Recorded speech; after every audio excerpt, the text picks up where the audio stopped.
What's up, everybody? I'm Dante. I run Dante Sports Data, where we find the most consistent players and teams across all sports every single day so you don't have to guess. Today, I'm talking about a live betting strategy specifically in the NBA. You can do this with all sports. Same concept can apply, but it's an edge that nobody really talks about. So I'm going to share that strategy with you today. So when you have a starter, for example, Shai Gilgeous-Alexander, SGA, in pregame, his line is going to be set at 29.5. Now, SGA is a starter. So if you're going to go and bet this 29.5 before the game, there's a good chance that he could get first basket, or at least going to be involved early. So this line at 29.5 could easily shift up quickly to 32.5 if he got off to a hot start, or even a small shift like 30.5.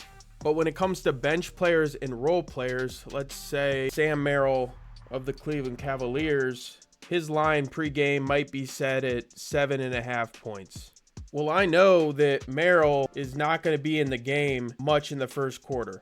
Now, he might come in towards the end of the first quarter. He might get some playing time, but he's not going to be in the game to start the game. And so what happens is, instead of his line rising, this is if we're going to play the over, his line might shift down, and usually does, to around 6.5 points.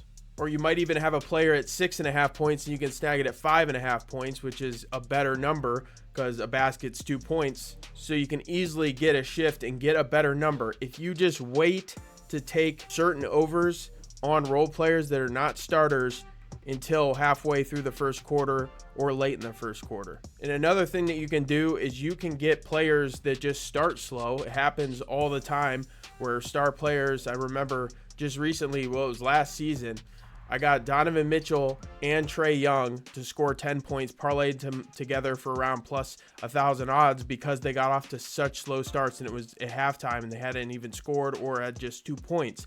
So the lines would shift. But the easiest way to get this consistently is with these role players. Now, it can happen, like I said, players get slow, starters get off to a slow start, but these role players, the lines will shift in your favor if you're betting overs in the first quarter. And we are about to drop our sports analytics software, and that's actually going to include a live betting software inside that will scan these lines for you. When players' lines shift to lines that they've hit in 20 straight games, it will notify you and you'll know when you can grab live value in game. But more on that coming soon. I hope this video helped. Links are down in the description, and if you want to watch another video, here is a good one to watch. I will see you in the next one.